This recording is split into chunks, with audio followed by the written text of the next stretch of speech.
Et bonjour à tous, bonjour à toutes, bienvenue dans ce nouveau numéro d'Avanti Nice. Les semaines se suivent, les déceptions se poursuivent avec l'OGC Nice, un match nul, un partout, acquis de haut vol, et le mot est bien choisi je pense, même si on va en débattre, avec un penalty à la 95e minute offert par notre nouveau meilleur ami François Le Texier, un contenu indigeste, indigne et un peu tout ce que vous voulez, du moment que c'est négatif. L'OGC Nice n'est définitivement pas guéri, a peut-être évité le pire ce soir, mais ça encore on va en parler. Ils sont avec moi, ils sont courageux de passer leur dimanche soir rentrée du stade pour revenir sur ce qu'on s'est infligé déjà en direct pendant 90 minutes. Alric, salut, comment tu vas? Bonsoir Sky et bonsoir à tous. Écoute, je suis passablement agacé de ce que j'ai vu ce soir. Mais encore, voilà, on fait le taf, donc je suis heureux quand même d'être avec vous ce soir. Il est aussi bien courageux d'être avec nous. C'est Jérémy, peut-être un peu moins énervé quand même qu'Alric. Il va essayer on va dire, de neutraliser un peu nos élans. Salut Jérémy, comment ça va? Salut Sky, salut Eric et salut à tous. Bah écoute, bon, comme Alric, agacé, j'étais très très énervé tout à l'heure pendant le match, mais bon là ça va un petit peu mieux. Malheureusement, il n'y a pas beaucoup de positifs pour moi à ressortir de ce match, mais on va tenter. Ouais, c'est peut-être Pancho qu'on aurait dû inviter, notre éternel optimiste, pardon, encore que je suis pas sûr, vu les messages qu'il nous a envoyés, qu'il soit vraiment satisfait de ce qu'il a vu. Bon, parlons un peu ballon, messieurs, un partout face au terrible FC Nantes de l'horrible Antoine Kombouaré. Le FC Nantes 15e, du coup, qui, bon, grâce à ce match nul, reste derrière nous, hein, à quelques minutes près, on aurait pu passer derrière eux quand même, ça aurait été dommage. Des retrouvailles après le 7 mai dernier de surcroît. Bon, on va pas s'en prendre à notre adversaire qui a été quand même au niveau attendu, c'est-à-dire dégueulasse. Mais nous aussi, on s'est quand même mis au niveau de cette infâme équipe qu'est le FC Nantes encore une fois. Bon, je suis désolé de un peu bégayer, me répéter, mais c'était vraiment une souffrance ce qu'on a vu jusque-là. Je pense qu'on aurait peut-être même boycotté l'émission si on n'avait pas eu ce cadeau tombé du ciel à la dernière minute. Donc essayons quand même de faire le taf, messieurs. Mais bon, en quelques mots, c'était indigne de ce qu'on pouvait attendre d'un OGC Nice, même malade ces dernières semaines. Les progrès entrevus il y a 2 semaines, là, sont définitivement derrière nous. Et encore, faut-il considérer qu'il y avait du progrès. Voilà, là déjà, on n'est pas d'accord. Moi, j'ai du mal à parler de progrès après le match de Paris, la bouillie sur le terrain de Slovako et les trois quarts de match contre 3, parce qu'en fait, le progrès, pour moi, ça me semble être cohérent à partir du moment où ça se joue sur la continuité, où à chaque match, on voit un peu mieux. Et là, après ces trois matchs, j'enlève le Paris Saint-Germain parce que pour moi, l'effet Canal+, Paris Saint-Germain 21h, ça donne des ailes à n'importe quelle équipe. Donc, si on prend Slovako et 3, on pouvait se dire, tiens, il y a un peu de mieux peut-être. Moi, j'y crois pas parce que juste après, le match retour contre Slovako est minable, le match à Auxerre est minable. Ce soir, je crois qu'il y a moins que rien parce que Lucien Favre a beau nous dire en conférence de presse qu'on a eu quelques occasions et qu'on n'était pas, on peut pas dire que c'était mauvais. Si, je le dis, c'était mauvais. C'était complètement mauvais. C'est mauvais dans l'attitude, c'est mauvais dans le jeu, dans les contrôles de balles, dans le QI foot. Et alors, il a dit quelque chose qui était fort, Lucien Favre, c'est qu'on manque de profondeur devant, on manque de profondeur sur les côtés, on manque de plein de choses. Et le problème, c'est que j'ai pas l'impression que les joueurs en soient conscients de tout ça parce que il n'y a aucun effet une espèce de sursaut d'orgueil de se dire bon ben on est vraiment nul à chier donc on va peut-être essayer de se sortir les doigts du fondement. Mais voilà, je suis très très énervé par rapport à ça. Pour être très honnête avec vous et qui nous écoutez, avec vous Sky et Jérémy, à un moment donné, je suis tombé dans une espèce de mutisme pendant une dizaine de minutes parce que j'étais à la fois très très énervé et j'aurais pu sortir tout un tas de non-oiseaux pas très jolis. Et à un moment donné, j'ai eu très envie de pleurer aussi parce que je me suis dit, mais c'est pas l'équipe que je supporte. Je comprends pas qu'on puisse proposer ça dans un stade de football. C'est indigne des gens qui payent leur place pour venir les supporter. Et alors, le point d'orgue de tout ça, c'est qu'à la fin, le stade explose de joie sur un penalty juste miraculeux. Et ça en dit long sur le fait qu'il faut se contenter d'une merde pareille. Désolé pour la vulgarité, mais j'ai pas d'autres mots Non, plus mais propres. je pense qu'on va pas tarder à te rejoindre sur ce ton-là de toute façon, supporter, hein, au sens littéral du terme. Je pense qu'on en est là aujourd'hui avec l'OGC Nice et là c'était à la limite de l'insupportable. Bon, le stade qui explose de joie sur le penalty, ça reste quand même un soulagement plus que de la joie, je pense, même si au final, j'ai pas l'impression qu'en ayant fait match nul, on puisse tirer un meilleur bilan que s'il y avait eu défaite. Jérémy, voilà, tu as un peu cité Alric Lucien Favre en conférence de presse, hein, qui disait que ça n'a pas été bon, c'est sûr, mais ça n'a pas non plus été mauvais. Bon, une jolie paraphrase du ni meilleur ni le pire de notre ami Patoche. Mais blague à part, est-ce que pour toi, il y a quand même malgré tout un peu des choses positives sur lesquelles s'accrocher, ou est-ce que là vraiment on a touché un nouveau fond à l'OGC Nice et on ne sait à nouveau plus sur quoi s'appuyer, un peu la mentalité qu'on avait à la fin du mois d'août au final. Voilà, des choses positives, pour moi, il y en a deux. Et bon, c'est vraiment pour lister des choses positives, c'est la première mi-temps de Nicolas Pepe. J'ai trouvé assez intéressant et c'était justement le seul qui a apporté un petit peu de danger. Le problème, c'est qu'il n'arrive pas trop à se trouver avec ses partenaires, notamment Gaëtan Laborne. À chaque fois, les deux, ils sont à contre-temps, ils Oh, n'arrivent ce pas à contre. combiner. Désolé, C'est parlons-en tout de suite, ouais, mais le contre, ce c'est contre de la honte, quoi. Enfin, ouais, c'est l'exemple qui me venait en tête, mais après, il y a plein de moments où justement ils n'arrivent pas trop à combiner. Mais je trouve que c'est le seul joueur qui a réussi à apporter un petit peu de danger, un petit peu quelque chose. Il y a eu 10 minutes, un quart d'heure peut-être, où en première mi-temps, on a essayé de montrer un petit peu quelque chose. On a eu le poteau d'ailleurs. un Le poteau, second il prend ses tir, ouais, responsabilités et inscrit le penalty. Bien sûr, c'est ouais. trop peu par rapport à ce qu'on attend, mais en fait, on a l'impression que ces dernières semaines, c'est un peu lui le seul à progresser, ou en tout cas à avoir un semblant de niveau dans cette équipe. C'est ça qui a un petit peu de contenu, quoi. Donc c'est pour moi sa première mi-temps. Après en seconde mi-temps, en fait c'était Il s'est cette mis au mi-temps niveau de était ses d'une coéquipiers en seconde tristesse. mi-temps. C'est ça. Cette seconde mi-temps était d'une tristesse absolue. J'ai à un moment donné j'ai regardé le chrono, je me suis dit mais même si on perd que ça s'arrête parce que c'était abominable. Un niveau de jeu mais abominable. J'avais plus les mots en fait à un moment donné. Au stade, Il y je a eu sais, je me des tourne vers l'écran géant, je vois que c'est la 71e minute, et je m'exclame du coup spontanément, putain, mais il reste 20 minutes à supporter encore, mais ouais, on en est c'est pas là. possible. Non, non, on en est là et c'était vraiment horrible. Moi, il y a juste l'entrée de Hicham Boudaoui que j'ai trouvé un petit peu concerné, qui a apporté un petit peu de jus, en fait, un petit peu d'envie. Il a pas tout réussi, mais bon, au moins il a essayé. Sinon, les autres entrants, je préfère même pas en parler. Ça Si, serait moi une perte de temps. j'ai envie de parler d'une action qui s'est passée devant mes yeux, genre à 5 mètres. C'est le, le 360 de Bilal Brahimi pour trouver le Il est ballon où le qui est ballon? Oui, il a fait deux hurlé de fois. Ouais. rire. Il en a fait deux fois. Ouais. Enfin, les entrants ont aussi rien apporté. Et bon, moi, ce qui commence à m'agacer, ce qui m'inquiète, c'est que, alors oui, sur les matchs contre Paris, 3, on avait vu un léger mieux, mais qui ne se confirme pas. Et pour moi, je pense que comment dire, entre Favre et les joueurs, ça ne colle absolument pas. Ça se voit, il essaye de leur donner des consignes, de les replacer. Il n'arrête pas d'essayer de les bouger, il n'y arrive pas. Pour moi, le lien ne se fait pas. Donc, je commence sérieusement à me poser la question de savoir si ça vaut le coup de continuer comme ça. Parce que je dis pas que Lucien Favre n'est pas un bon entraîneur et qu'il fait pas ce qu'il faut. Je pense qu'il essaye, mais avec les joueurs qu'il a actuellement, ça ne le fait pas. Ouais, c'est plus facile de changer un Voilà. entraîneur qu'un groupe de Malheureusement, ouais, 23 joueurs, malheureusement. malheureusement, c'est ça. Après voilà, donc l'autre point positif, c'est qu'on a eu ce point qui tombe du ciel sur ce penalty en fin de match.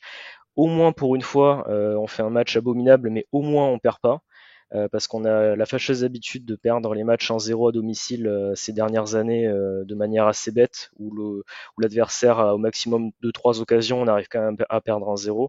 Là, au moins, on a un point. Je pense que comme tu le disais, Sky, c'était surtout du soulagement à la fin du Mm. match quand le stade a hurlé de joie, parce que même moi, je dis ouf, peut-être qu'on a un point, c'est déjà un miracle au vu de la prestation. Merci le poteau Donc, de Sissoko 5 minutes avant quand même aussi. c'est Hein. ça ouais, aussi. Donc non, on a eu un tout petit peu de chance en fin de match. Heureusement, bon, on a ce point, on verra si ce point est utile, mais ça adoucit un petit peu ce match. Mais il faut pas oublier la prestation, encore une fois, horrible de cette équipe.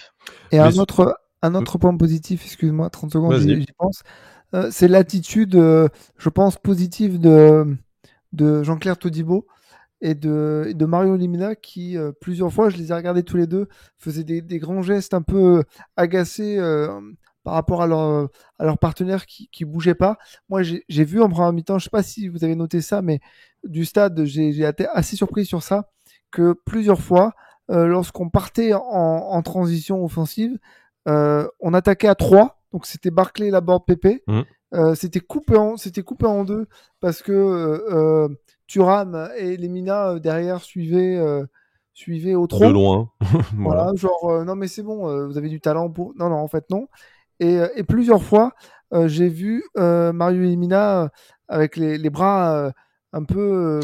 Il faisait plein de gestes avec les bras pour dire mais bougez-vous quoi, bougez-vous le cul. De toute façon, Alric, il y a que 2 patrons dans cette équipe. Tu les as cités, on n'est même pas surpris. Au final, on est déçu match après match de voir que les autres se cachent, mais en fait, il y a 2 joueurs qui sont irréprochables depuis le début de la saison, que ce soit sportivement ou mentalement, physiquement, tout ce que tu veux. Bah, c'est Jean-Claire Todibo et Mario Lemina, et c'est sans surprise que ce soit les 2 derniers que ça touche encore cette espèce de merde qu'on nous sert semaine après semaine.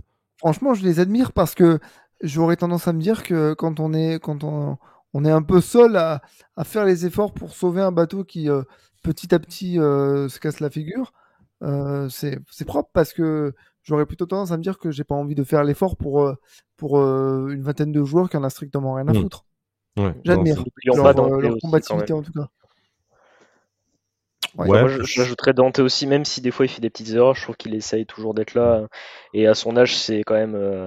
Il fait encore des prestations qui sont plutôt bonnes. Et il essaye d'être là et il est pas mauvais, mais par contre, l'impact de Dante sur ce groupe, voilà, ça fait 5 ans qu'on le critique de toute façon. Et là, il est fantomatique maintenant au niveau capitana. Je pense que ça serait quand même une bonne idée de passer. Il doit sûrement être précieux dans le vestiaire, mais.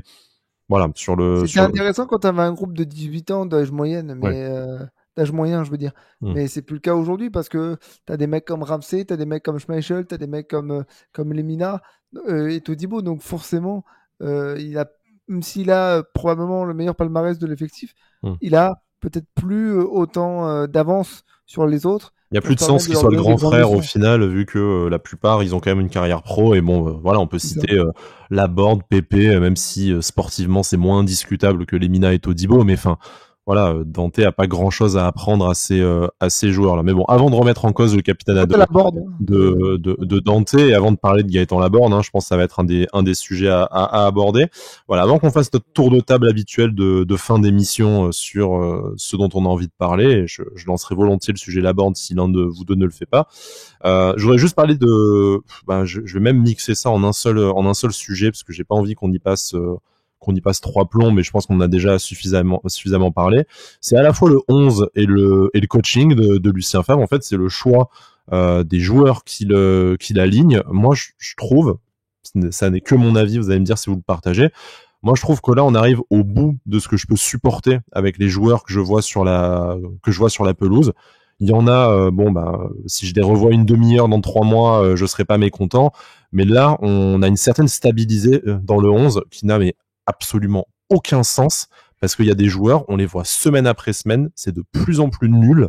Et à un moment donné, il faut couper le cordon, il faut les étouffer sous un coussin parce qu'ils souffrent, je sais pas, mais moi je vais vous en citer quelques-uns comme ça, mais Lotomba, vous me ferez pas croire qu'il apporte quelque chose par rapport à Antoine Mendy, je veux bien qu'Antoine Mendy soit jeune et qu'il fasse des conneries, mais ça servira au moins à la progression d'un jeune formé au club. Lotomba, on a atteint un point où c'est bon, il sert à rien, il ne montre rien, on n'en tirera jamais quelque chose. Maintenant, stop, il faut arrêter les conneries. Un mec comme Ross Barclay, alors on a compris qu'Ineos l'a payé, il doit avoir un salaire de ministre, mais il ne sert strictement à rien non plus. Il surfe toujours sur sa chevauchée qui a fini sur le poteau face à Ajaccio. Mais c'est nul à chier complètement. Et à l'inverse, sans vouloir forcément pointer du doigt un joueur en particulier dans le 11, mais t'as des mecs qu'on ne voit plus alors qu'il n'y a pas de raison qu'ils soient exclus comme ça du 11. Je pense à Boudaoui, qui a été intéressant au moins dans son apport vers l'avant en fin de rencontre, même si il a un peu ressemblé à un bébé girafe par moment, tellement il s'est cassé la gueule, il a été instable sur ses jambes. Mais bon, Boudaoui, entre ce qu'il a fait la saison dernière et ce qu'il a fait dans ses apparitions, il n'y a pas de raison qu'il disparaisse comme ça. Alexis Beka, on a mis 15 millions sur lui. Tu sais pas pourquoi le mec, on ne le voit jamais. Et Rarech Chilier, qui n'a fait quasiment que des bonnes apparitions en début de saison, voilà, qui soit derrière Barclay et derrière Bilal Brahimi dans la hiérarchie. Voilà, moi je me l'explique pas. Donc autant je ne suis pas forcément d'accord pour tomber sur Lucien Favre en matière de de construction de jeu, parce que je pense qu'il a malheureusement affaire à un groupe de joueurs qui a un QI foot négatif et c'est très inquiétant. Par contre, moi, je trouve qu'il ne se, enfin, je ne comprends pas qu'on continue à aligner des joueurs. Alors, on pourrait parler de Kasper Schmeichel aussi, mais on en a parlé beaucoup déjà. J'ai l'impression qu'en fait, c'est un 11 qui est davantage politique que footballistique. Et voilà, là, vu qu'on voit très clairement que ça ne marche pas et qu'on est dans la merde en championnat et en Coupe d'Europe, peut-être tentons de jouer au football avec des joueurs qui sont peut-être moins expérimentés, avec des moins gros salaires, mais qui ressemblent déjà un peu plus à des joueurs de foot. Pas mieux. Je suis plutôt d'accord avec toi. J'étais assez surpris de ne pas voir entrer en jeu Raré Chilier justement, surtout en fin de match où Nantes reculait beaucoup, enfin reculait. On va dire ils ont un petit peu essayé de jouer à 5 derrière, tout ça. Je me suis dit ça peut être intéressant de le faire rentrer pour jouer dans les petits espaces. Je ne comprends absolument pas le changement Brian Barr qui ne sert strictement à rien. Alors peut-être que Joe Bryan était fatigué, mais ça pose un autre problème, hein, vu la minute de jeu à laquelle on était. Mais il y a beaucoup de choix aussi depuis quelques semaines que moi je comprends pas. Tu parlais de Rarechlier, BKBK. Moi je comprends pas où sont passés les Boanani, les Antoine Mendy justement, même les joueurs comme Daouda Traoré. Alors peut-être qu'ils sont jeunes, peut-être qu'ils feront des erreurs, mais en fait qu'est-ce qu'on a à perdre? Parce que de toute façon les joueurs qu'on a sur le terrain sont nuls de toute façon. Donc qu'est-ce qu'on a à perdre à part donner de l'expérience à des jeunes joueurs qui au moins ils feront peut-être des erreurs et ne joueront peut-être pas aussi bien, mais au moins montreront de l'envie. Donc moi Ouais, tu c'est prépares à l'avenir, parce que tu vas pas me faire croire qu'un voilà. mec comme Ross Barkley, il sera encore là dans 6 mois, enfin, ou alors dans Oui, de 6 toute mois, façon il il a va pas se envie. barrer, Lotomba pareil, enfin, voilà. Non, de toute façon, il a pas envie et j'ai l'impression qu'il a enfin, il a un problème physique. À chaque fois, il est en retard sur tous les ballons. Tu vois qu'il traîne la patte, qu'il n'y arrive pas.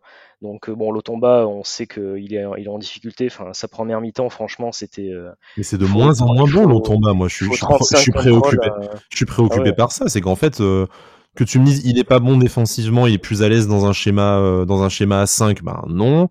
Dans le schéma à 4, c'est nul aussi. Enfin, je veux dire, Non, il apporte défensivement, rien. c'est catastrophique. Et enfin, et Joe Bryan, j'en parlerai même pas. Hein, encore un match dégueulasse. Donc bon, je veux bien que Melvin Barr soit pas bon. Joe Bryan n'est pas bon. Bon, bah, voilà, qu'est-ce qu'on fait? Il nous faut un latéral gauche. C'est con, hein, ça fait 1 an qu'on le sait maintenant, mais bon. Et le pire, c'est qu'aujourd'hui, Jordan Lotomba s'est blessé. Dans 2 matchs, Youssef Attal sera sorti à la 40e parce il sentira une contracture et il faudra se préserver. Donc ça devient de Peut-être pire en qu'on pire. verra Antoine Mendy, enfin, Ah ben là, tu ce seras serait, obligé ce serait puisque bien. t'as plus personne. Voilà. Mais moi, moi, ce qui m'inquiète en fait avec Lucien Favre, c'est, enfin, j'ai l'impression, ou alors je ne comprends pas. Et dans ce cas-là, j'aimerais bien qu'il s'explique à l'occasion d'une conférence de presse sur ses choix. Soit en fait, ce n'est pas lui qui choisit les joueurs. En témoigne, voilà, Ineos qui lui a mis quand même des coups de pression. Probablement, ne serait-ce que pour faire jouer Schmeichel, et du coup, ça serait pas illogique que ce soit pour faire jouer Barclay aussi et d'autres, ou alors en fait c'est juste que il n'aime aucun joueur de son effectif et peut-être qu'il n'aime pas BKBK non plus. Il y est, ce serait un peu plus étonnant parce que c'est lui qui l'a choisi et on peut comprendre qu'il ne Ouais, soit pas il y est, c'est prêt à être bizarre quand même. titulaire, mais tu vas pas me faire croire qu'il peut pas jouer une demi-heure à la fin à la place d'un mec comme Brahimi par exemple, ou au lieu de faire rentrer Boudaoui sur le côté, je sais pas, même si j'aime bien Hicham Boudaoui, mais enfin voilà, en fait je ne comprends pas.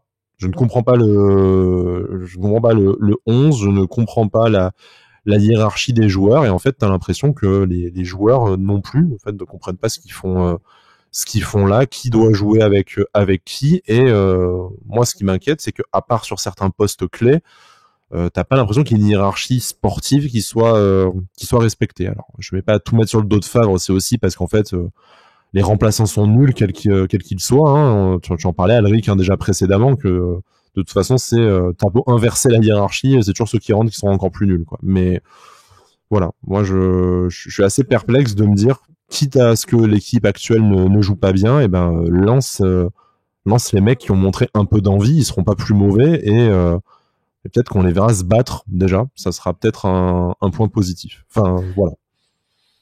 Ouais, je pense à ces mecs de réserve qui, notamment Bonani, qui apparemment fait un tabac. Enfin, je suis pas trop la réserve, mais Non, mais je pareil lis un qu'on ne petit le peu voit ce même qu'il pas dit. un quart d'heure en fin de match. Je veux dire, c'est ouf. Enfin, Ouais, je pense à ces mecs-là qui en réserve sont plutôt bons et qu'on a vu pendant la préparation, qui ont joué pas mal de minutes et qui montrent des choses intéressantes et qui doivent se dire putain, au premier étage, c'est nul à chier et on n'a même pas notre chance.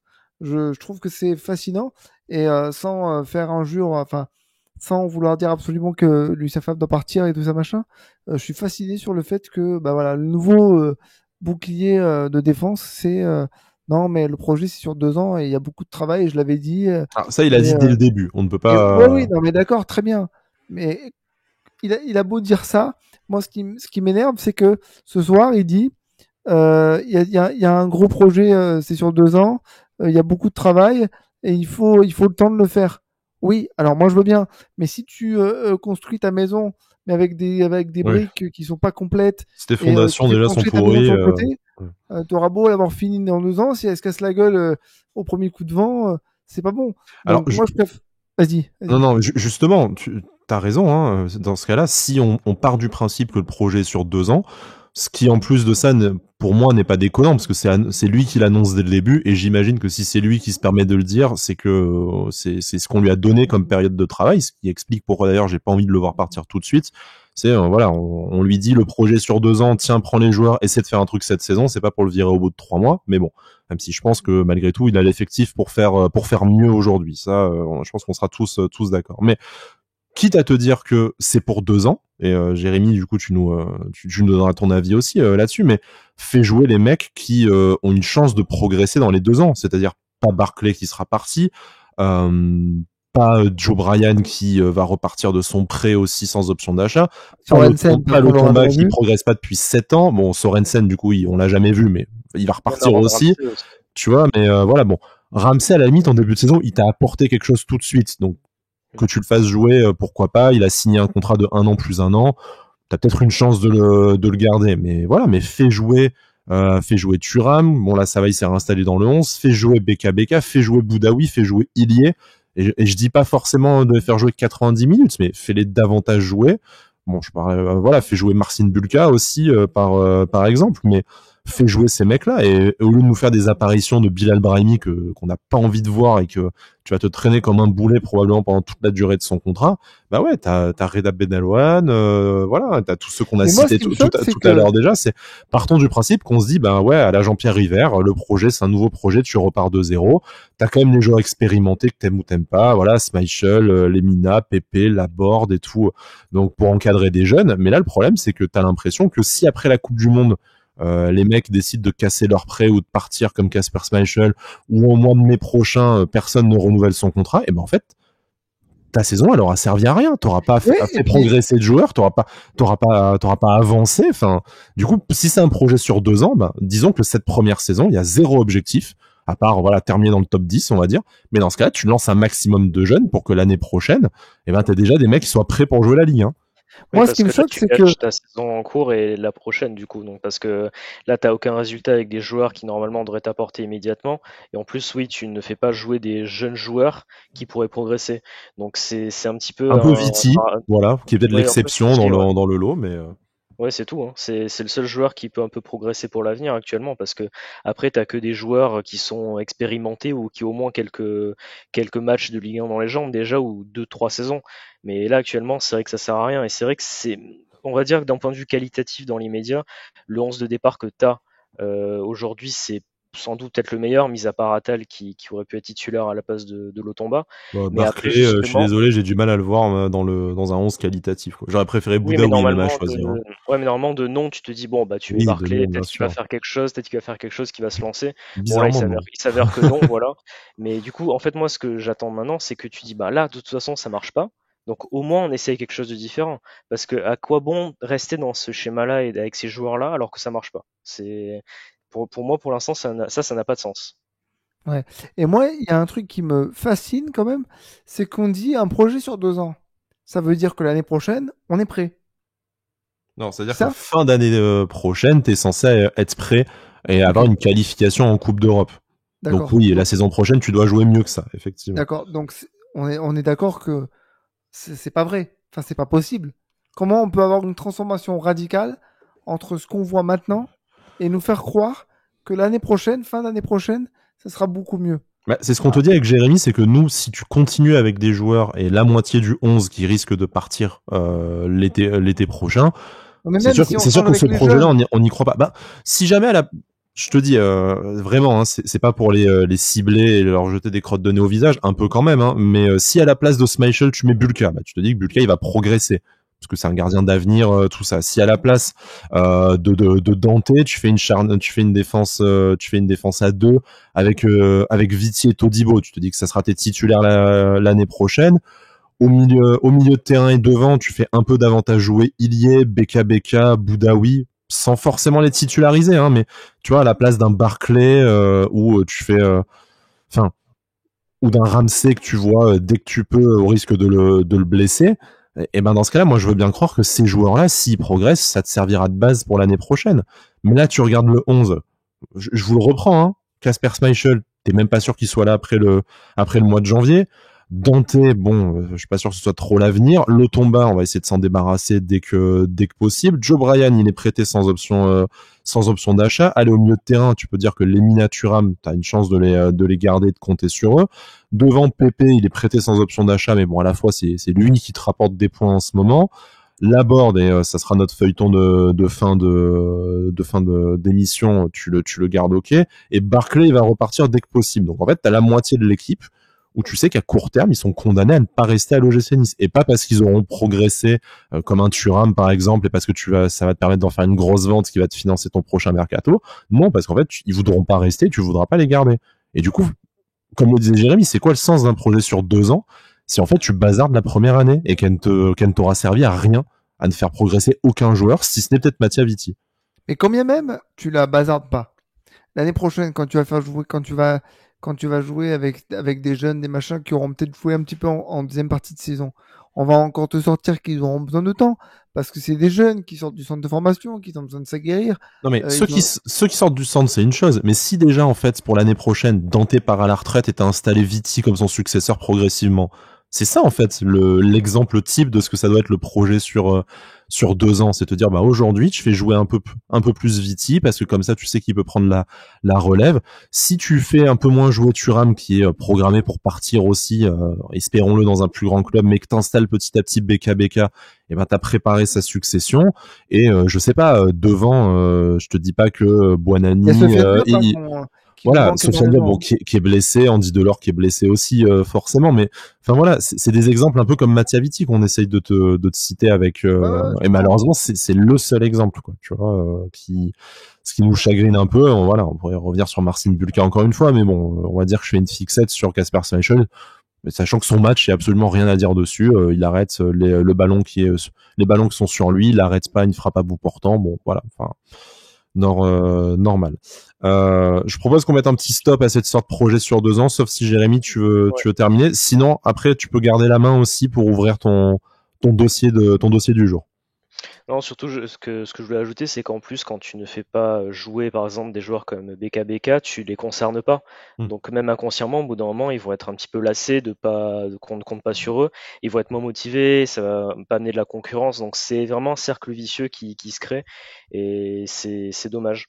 Après, alors, sur un dossier que j'ai envie d'ouvrir, c'est compliqué. T'es pas obligé, hein, si pour toi on a tout non, dit. mais je pense que c'est, on va parler Gaëtan Laborde. Voilà. Moi, je suis ultra déçu hein, de ce qu'il a montré aujourd'hui. Donc, je parlais en début d'émission avec Nicolas Pepe où en fait, il a pas beaucoup de ballons Laborde, mais à chaque fois qu'il en a un, c'est pas possible quoi. Enfin, à chaque fois, il est à contre-temps. L'occasion qu'il a en seconde mi-temps, c'est pas possible. Pour moi, de pas marquer là, c'est pas possible.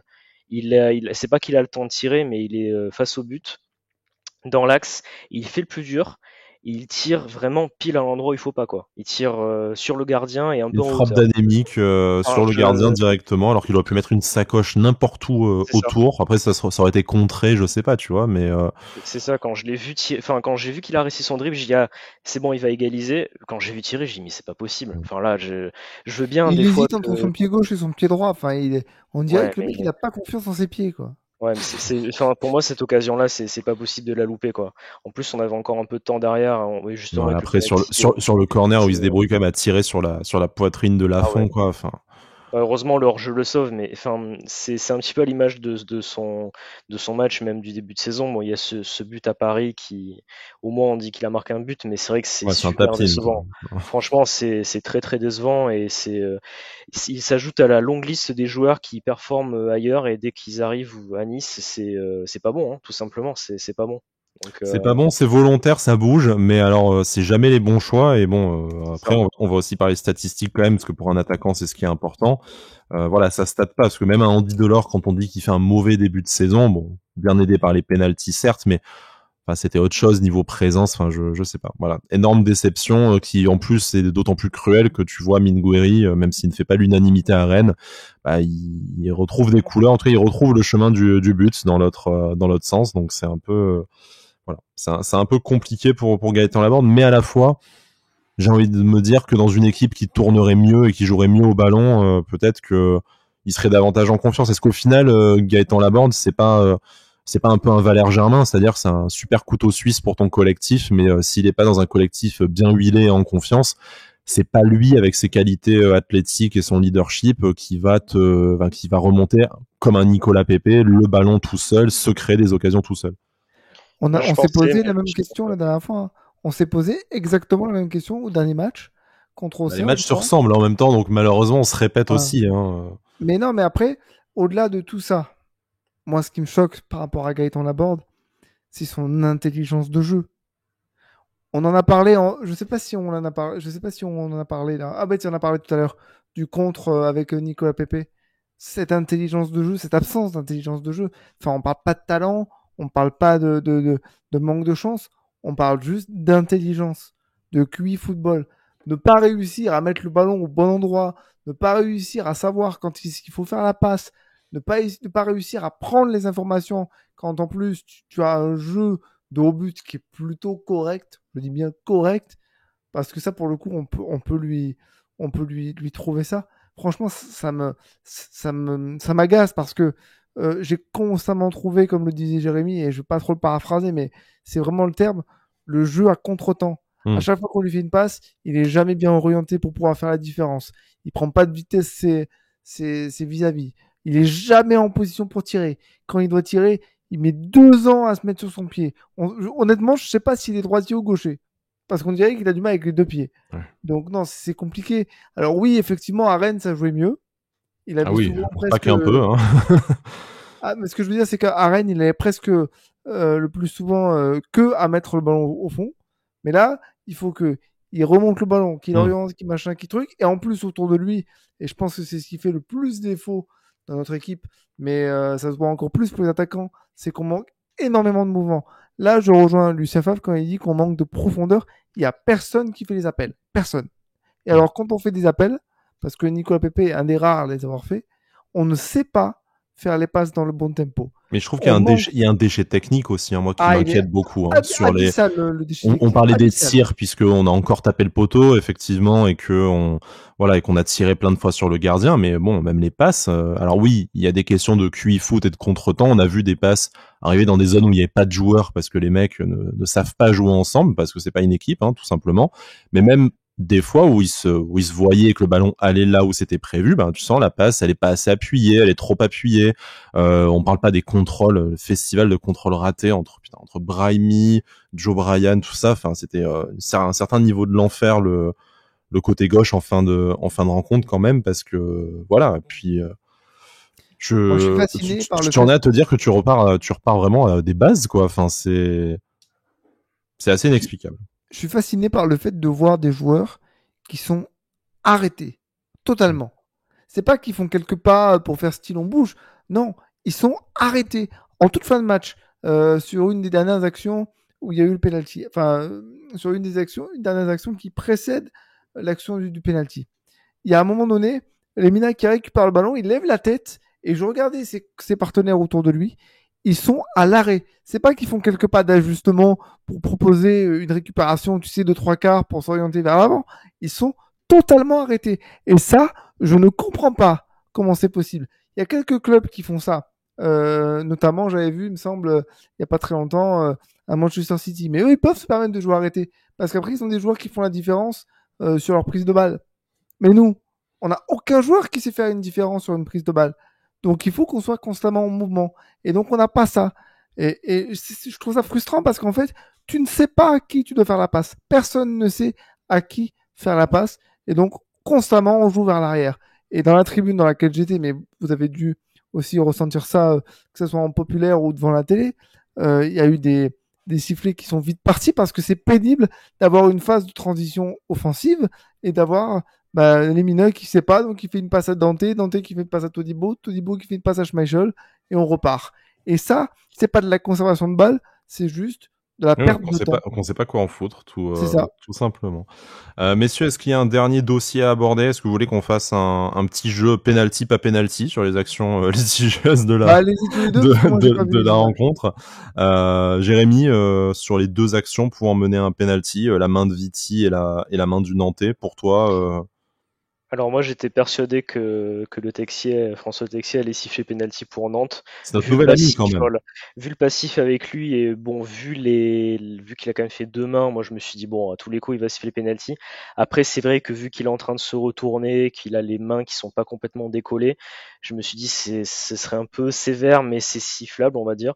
Donc bon plutôt content qu'il ait pas sifflé pour nous. L'arbitre a jugé que les bras étaient dans une position naturelle et que du coup voilà. Je pense que ça aurait pu être sifflé. Je pense que nous, dans l'autre sens, on aurait dit oh, il faudrait que ça siffle. Bon voilà, on s'en sort plutôt pas mal. Après, sur le penalty pour nous, comme on a dit en off, en fait, moi, le souci, c'est que le Nantais n'a pas à mettre la main comme ça.